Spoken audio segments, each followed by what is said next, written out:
Good morning. We're in the lovely market town of Wimborne in Dorset today, and we're going to have a look around the historic church of St Cuthberga, which is more commonly known as Wimborne Minster. There's several very interesting things to see inside, including some of huge historical significance, so keep watching. A bit of history then. In 705 AD, Cuthberga, sister of the King of Wessex, founded a nunnery where the church now stands. This grew into a huge influential monastery for both monks and nuns.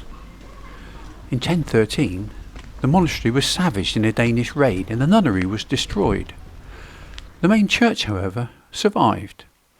It was later rebuilt by the Normans, and over the centuries it's evolved into the grand stone building that we can see today, a beautiful patchwork of styles and centuries.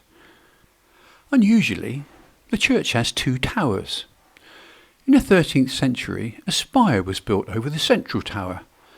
This collapsed during a storm around the year 1600. A church service was in progress when the tower fell in, but miraculously, nobody was hurt. As we enter the church, we can almost smell the history. The typical Norman architecture is immediately obvious in the arches across the middle of the church. Strong, imposing, and built to last, as indeed they have. The sharply pointed Gothic arches in the nave are from a later period and demonstrate how the church has developed over the centuries. There's numerous memorials throughout the church. As we approach the altar, one of the most important monuments is on our right. This is the burial place of John Beaufort, the Duke of Somerset, and his wife Margaret. Their daughter, Lady Margaret Beaufort, was a formidable woman. During the Wars of the Roses, she actively manoeuvred to secure the crown for her Lancastrian son, Henry Tudor, who had a fairly tenuous claim to the throne. Margaret's efforts ultimately culminated in Henry's decisive victory over King Richard III at the Battle of Bosworth in 1485.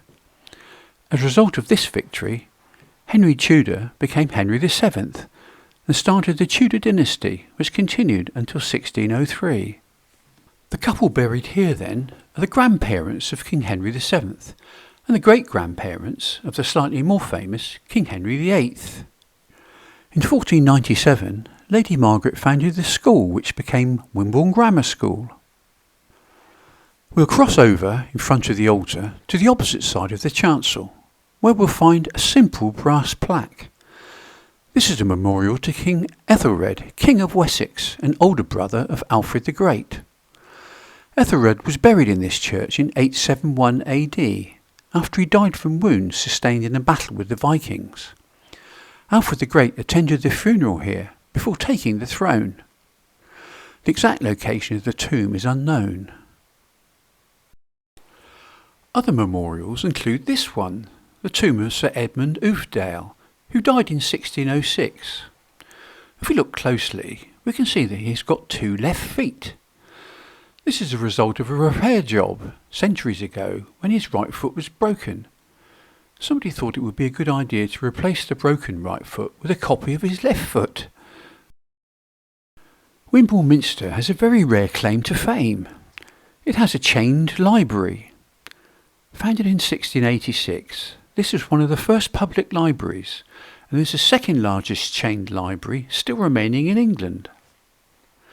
Before the development of the printing press, it took a large investment of time, labour and funding to produce books. Chained libraries were an effective means to prevent theft. The books were chained to shelves next to desks or benches where readers could read the books without taking them away. The books here at Wimborne Minster were donated by two people. The first donation came from the Reverend William Stone, who'd seen many religious books like his being burnt by the authorities and wanted to ensure that part of his collection would be kept safe in Wimborne. These theological books were in Latin, Greek and Hebrew, so must have been used mainly by the clergy. They weren't chained.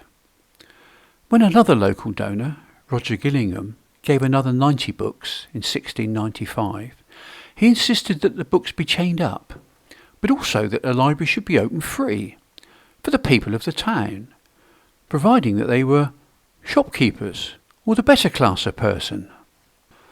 The library's collection includes early books on gardening, medicine, law, etiquette and building, as well as Walton's great polyglot Bible in 1657 in 9 languages, and a manuscript written on lambskin in 1343. The display case in the library shows some of the most interesting and entertaining works. The library is located in the former Minster Treasury Room. This is why the only access is this spiral staircase. Most of the treasures were confiscated by Henry VIII during the Reformation in the 16th century. We'll leave the chain library now and go back to the main body of the church. In front of us now we can see the elaborately carved pulpit. Above us is a central tower.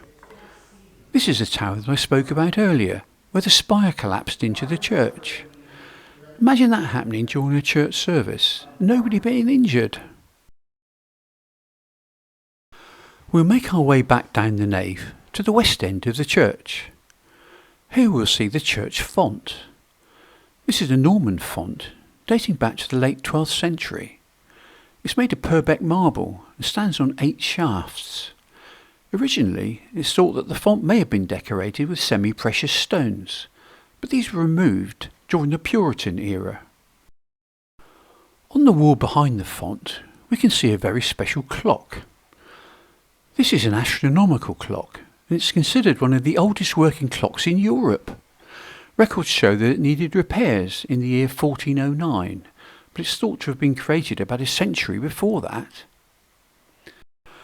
The position of the sun shows the hour of the day, and the gold-black orb represents the moon, showing the lunar phases.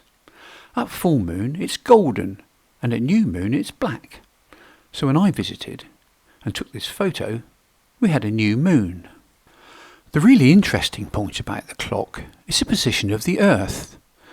The Earth's in the centre of the clock because, of course, back in the 14th century, people believed that the sun revolved around the Earth. There's a few other astronomical clocks like this in other churches in the west of England. The workings of this clock also rings bells every quarter of an hour. To see where this happens, we need to go back outside the church. If we look up at the west tower, we can see a figure. He's called the Quarterjack, and he's a painted figure of a British grenadier who strikes the bell every quarter of an hour.